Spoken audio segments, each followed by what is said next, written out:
ಸಖತ್ ಖಾರ ಬಣ್ಣ ಮತ್ತು ರುಚಿ ಆಚಿ ಚಿಲ್ಲಿ ಪೌಡರ್. ಈ ಕ್ಷಣಕ್ಕೂ ಕೂಡ ಎರಡು ಆಯಾಮಗಳಲ್ಲಿ ನೋಡ್ತಾರೆ. ಇದೊಂದು ಆಕಸ್ಮಿಕವಾಗಿ ಆಗಿರುವಂಥ ಘಟನೆನ, ಸ್ಫೋಟನ, ಅಥವಾ ಯಾವುದಾದ್ರೂ ಸಂಘಟನೆಗಳೇ ಇದರಲ್ಲಿ ಭಾಗಿಯಾಗಿ ಮಾಡ್ತಿರೋದಾ, ಪ್ರತೀಕಾರದ ಫಲವ ಅಂತ ಹೇಳಿ ನೀವು ಹೇಳಿದ್ರಿ. ಅವ್ರು ಯಾವ ಸಂದೇಶವನ್ನು ಕೊಡ್ತಿದ್ದಾರೆ ಅನ್ನೋದಕ್ಕೆ ಹೇಳಿದ, ಯಾರವರು, ಏನು ಮಾಡೋದಕ್ಕೆ ಹೊರಟಿದ್ದಾರೆ, ಯಾಕೆ ಪ್ರತೀಕಾರ? ನೋಡಿ, ನೆನ್ನೆ ಇದ್ದಿದ್ದಂಥ ಒಂದು ಡೌಟು, ಆ ಬಾಂಬ್ ಬ್ಲಾಸ್ಟ್ ಆದಾಗ ಎಲ್ಲೂ ಕ್ರಿಯೇಟರ್ ಅಂದರೆ ಒಂದು ಹಳ್ಳ ಕ್ರಿಯೇಟ್ ಆಗಿರಲಿಲ್ಲ. ಮತ್ತು ಸತ್ತಿರೋರ ಮೇಲೆ ಯಾವುದೇ ವಿಧವಾದ ಗುರುತು, ಅಂದರೆ ಈ ಶಾರ್ಪ್ನೆಲ್ಸ್ ಅಂತಾರೆ, ಈ ಬಾಂಬ್ ಒಳಗೆ ಯೂಶಲಿ ಏನು ಮಾಡ್ತಾರೆ, ಈ ಪೆಲೆಟ್ಸು, ಈ ಮಳೆಗಳು ಅದೆಲ್ಲ ಹಾಕ್ತಾರೆ. ಈ ಬ್ಲಾಸ್ಟ್ ಆದಾಗ ಏನಾಗುತ್ತೆ ಅಂದರೆ ಅದೆಲ್ಲ ಚುಚ್ಕೊಂಡು ಇನ್ನೂ ಹಾನಿಕರ ಜಾಸ್ತಿ ಆಗಲಿ ಅಂತ. ಓಕೆ ಓಕೆ ಆ ಥರ ಎರಡೂ ಕಾಣದೇ ಇರೋದ್ರಿಂದ ನೆನ್ನೆ ಇದ್ದಿದ್ದಂಥ ಒಂದು ಸಂಶಯ, ಇದು ಬೇರೆ ಇನ್ನೇನಾರ ಬ್ಲಾಸ್ಟಾ, ಇದು CNG ಬ್ಲಾಸ್ಟಾ, ಆ ಥರ ಡೌಟು ಇನಿಷಿಯಲ್ ಆಗಿತ್ತು ಜನಕ್ಕೆ. ಬಿಕಾಸ್ ಯಾವುದೇ ರಂಧ್ರ ಇಲ್ಲ, ಯಾವುದೇ ಇದಿಲ್ಲ, ಏನೂ ಇಲ್ಲ. ಬಟ್ ಅವರು ಹಳತೆ ನೋಡಿ ಅವ್ರ ಕೆಲವು ಕೈ ಒಂದು ಕಡೆ, ಅವ್ರ ಲಂಗ್ಸು ಆ ದೂರ ಬಿದ್ದಿರೋದು ನೋಡಿದ್ರೆ ಆ ಇಂಪ್ಯಾಕ್ಟ್ ಈಸ್ ವೆರಿ ಹೈ. ಅಂದರೆ CNGಲಿ ಅಷ್ಟು ದೊಡ್ಡ ಇಂಪ್ಯಾಕ್ಟ್ ಆಗಲ್ಲ. CNG ಬ್ಲಾಸ್ಟಲ್ಲಿ ಕಾರಲ್ಲಿ CNGಗಳಿರುತ್ತಲ್ಲ, ಅದು ಅಷ್ಟು ದೊಡ್ಡ ಇಂಪ್ಯಾಕ್ಟ್ ಆಗಲ್ಲ. So it is A bomb, ಅಂದರೆ IED ಯೂಸ್ ಮಾಡಿದ್ದಾರೆ.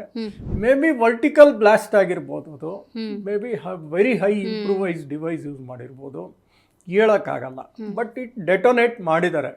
ಸೊ ಅವನು ಅಲ್ಲೇ ಡೆಟೋನೇಟ್ ಮಾಡಬೇಕು ಅಂದ್ಕೊಂಡ, ಇಲ್ಲ ಅವನು ಆಕ್ಸಿಡೆಂಟಲಿ ಮಾಡಿದ್ನ ಅಲ್ಲಿ, ಅದು ಒಂದು ತನಿಖೆ ನಡೀತಾ ಇದೆ. ಇಲ್ಲ ಇನ್ಯಾವ್ದಾದ್ರು ಜಾಗ ಉಳ್ಕೊಂಡಿದ್ನ ಅವನು ಮಾಡೋಕ್ಕೆ, ಯಾಕಂದ್ರೆ ಕಾರ್ ಮೂವ್ ಆಗುತ್ತೆ ಅಲ್ಲಿಂದ. ಕಾರ್ ಅಲ್ಲಿಂದ ಫಸ್ಟ್ 2 hours ಎಲ್ಲೋ ಪಾರ್ಕ್ ಮಾಡಿರ್ತಾನೆ, ಮತ್ತೆ ಅಲ್ಲಿಗೆ ಮೂವ್ ಆಗ್ತಾ ಇರುತ್ತೆ 6:52ರಲ್ಲಿ, ಆವಾಗ ಡೆಟೋನೇಟ್ ಆಗುತ್ತೆ. ಸೊ ಸುತ್ತಮುತ್ತಲ 6 ವೆಹಿಕಲ್ಲು, ಆಟೋಗಳು, ಮತ್ತೆ 8 ಜನ, ಮತ್ತೆ ಇನ್ನು 13 ಜನಕ್ಕೆ ಗಾಯಾಳುಗಳು, ಅವ್ರನ್ನೆಲ್ಲ ಹಾಸ್ಪಿಟ್ಲಿಗೆ ಕರ್ಕೊಂಡೋಗಿದ್ದಾರೆ. ಸೊ ಇದು ಏನಂದರೆ, ಹಿಂದಿನ ದಿವಸ ಬೆಳಿಗ್ಗೆ, ಅಂದರೆ ನೆನ್ನೆ ಬೆಳಿಗ್ಗೆ ಏನಾಗುತ್ತೆ ಅಂದರೆ, ಅವರು 3000 kg ಅಷ್ಟು ವಶಪಡಿಸ್ಕೋತಾರೆ. Ammonium nitrate, potassium nitrate, AK-47 rifle ಎಲ್ಲ ಫರೀದಾಬಾದ್, ಡೆಲ್ಲಿಯಿಂದ ಕೂದಲು ಅಳತೆ ದೂರದಲ್ಲಿ ಎಲ್ಲನೂ ಸಿಕ್ಕಿರುತ್ತೆ ಅವ್ರಿಗೆ. ಅದರಲ್ಲಿ 2 ಡಾಕ್ಟ್ರುಗಳನ್ನೂ ಅವರು ಅರೆಸ್ಟ್ ಮಾಡ್ತಾರೆ. ಇವನೊಬ್ಬ ಎಸ್ಕೇಪ್ ಆಗಿರ್ತಾನೆ, ಇವನು ಕೈಗೆ ಸಿಕ್ಕಿರಲ್ಲ, ಉಮರ್ ಅವನು. ಸೊ ಈ ಉಮರೇ ಅದು ಅಂತ ಫೋಟೋದಲ್ಲಿ CCTVಲಿ ಕಾಣ್ತಾ ಇದೆ. ಬಟ್ ಅವನ ದೇಹ ಛಿದ್ರ ಆಗಿರೋದ್ರಿಂದ, ಸೊ ಆ DNA ಅನಾಲಿಸಿಸ್ ಆಗೋ ತನಕ ಅವನೇ ಇವನು ಅಂತ ಹೇಳಕ್ಕೆ ಸ್ವಲ್ಪ ಕಷ್ಟ ಆಗುತ್ತೆ. ಈಗ ಕಾರಲ್ಲಿ ಮೂವ್ ಆಗ್ತಿರ್ಬೇಕಾದ್ರೆ ಫ್ರಂಟ್ ಅಲ್ಲಿ ಡ್ರೈವಿಂಗ್ ಪ್ಲೇಸ್ ಅಲ್ಲಿ blue and black colour T shirt, ಒಂದು ಮಾಸ್ಕ್, ಆ ವ್ಯಕ್ತಿ ಬಗ್ಗೆನೇ ನಾನು ಹೇಳ್ತಾರೆ. ಡಾಕ್ಟರ್ ಉಮರ್ ಅಂತ, ಅವನು ಒಬ್ಬ ಅಸಿಸ್ಟೆಂಟ್ ಪ್ರೊಫೆಸರ್ ಏನೋ ಆಗಿರ್ತಾನೆ. ಫರೀದಾಬಾದ್ ಅಲ್ಲಿರುವಂಥ ಒಂದು ಮೆಡಿಕಲ್ ಕಾಲೇಜಲ್ಲಿ is an assistant professor. So ಇವರೆಲ್ಲ ಯಾವ ಥರ ಆಪರೇಟ್ ಮಾಡ್ತಾರೆ ಅಂದರೆ, ಇದು ವೈಟ್ ಕಾಲರ್ ಟೆರರಿಸಮ್ ಇಕೋಸಿಸ್ಟಮ್ ಅಂತ ಕರೀತಾರೆ.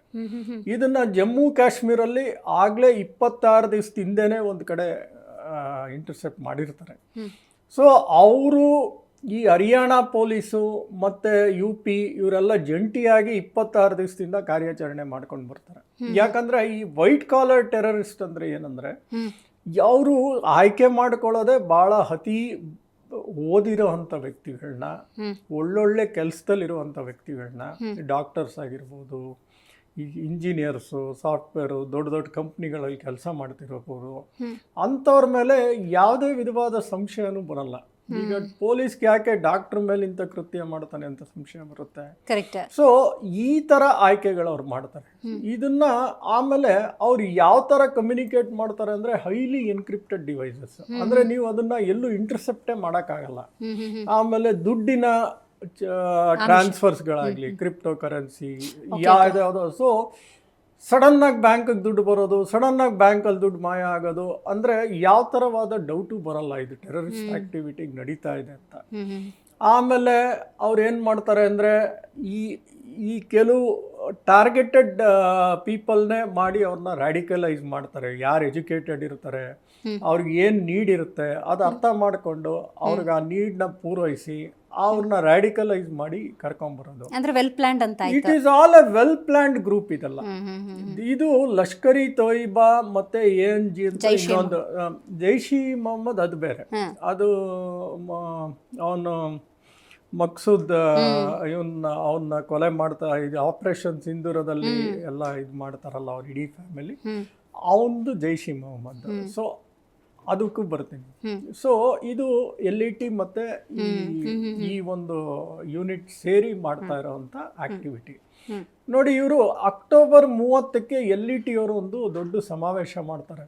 ಅದರಲ್ಲಿ ಸೈಫ್ ಅನ್ನೋನು LET ಕಮಾಂಡ್ ಹೇಳ್ತಾನೆ, ನಮ್ಮ ಆಫೀಸ್ ಸೈದ್ ಸುಮ್ಮನೆ ಕೂತಿಲ್ಲ, ಆಪರೇಷನ್ ಸಿಂಧೂರಕ್ಕೆ ಪ್ರತೀಕಾರ ತಗೋತೀವಿ. ಈಗಾಗಲೇ ನಾವು ಬಾಂಗ್ಲಾದೇಶದಲ್ಲಿ ಟೆರರಿಸ್ಟ್ಗಳನ್ನ ನಾವು ಟ್ರೈನಿಂಗ್ ಮಾಡ್ತಾ ಇದ್ದೀವಿ, ಈಗ ಅಮೇರಿಕಾನು ನಮ್ಮ ಜೊತೆ ಕೈ ಜೋಡಿಸಿದೆ ಅಂತ ಅವನು ಒಂದು ದೊಡ್ಡ ಭಾಷಣ ಮಾಡ್ತಾನೆ. ಅದರಲ್ಲಿ ಭಾಳ ಜನ ಹುಡುಗರುಗಳು ಇರ್ತಾರೆ. ಅವನು ಎಂಥ ವೀರಾವೇಶ ಭಾಷಣ ಮಾಡ್ತಾರೆ ಅಂದರೆ ಅವರು ಜಿಯಾದಿಗೆ ಕನ್ವರ್ಟ್ ಆಗಿಬಿಡ್ಬೇಕು, ಆ ಥರ ಭಾಷಣ ಮಾಡ್ತಾನೆ. ಈಗ ಶಾರ್ಟ್ ಟೈಮಲ್ಲಿ ನೋಡಿ ನಾವು ಭಾರತಕ್ಕೆ ಏನು ಮಾಡ್ತೀವಿ ಅಂತ. ಆಮೇಲೆ ಒಬ್ಬ CIA ಅವನ್ನ ಹೊಡಿತಾರೆ, ಮೋದಿ ಅಸಾಸಿನೇಷನ್ ಟ್ರೈ ಮಾಡ್ತಾರೆ ಚೈನಾದಲ್ಲಿ ಅಂತ ಒಂದು ಸುದ್ದಿ ಹರಡಾಡ್ತಿರುತ್ತೆ. ಅದು ಎಲ್ಲೂ ಅಫಿಷಿಯಲ್ ಆಗಿ ಯಾರೂ ಕೊಟ್ಟಿಲ್ಲ ಯಾವ ಸಂಸ್ಥೆಯವರು, ಬಟ್ ಏನೋ ಹೊಗೆ ಆಡ್ತಾ ಇದೆ. ಸೊ ಈ ಡಾಟ್ಸ್ಗಳನ್ನೆಲ್ಲ ನಾವು ಕನೆಕ್ಟ್ ಮಾಡಿ ನೋಡಿದಾಗ ಏನನ್ಸುತ್ತೆ ಅಂದರೆ, ಬಾಂಗ್ಲಾದೇಶದಲ್ಲಿ ಈ ಟ್ರೈನಿಂಗ್ ನಡೀತಾ ಇದೆ, ಅಲ್ಲಿಂದ ಕ್ರಾಸ್ ಬಾರ್ಡರ್ ಮೂಲಕ ಬಂದು ಈ ಥರ ಕೃತ್ಯಗಳನ್ನ ಎಸ್ಕಕ್ಕೆ ಶುರು ಮಾಡಿರಬಹುದು, ಹೇಳೋಕ್ಕಾಗ್ತಿಲ್ಲ.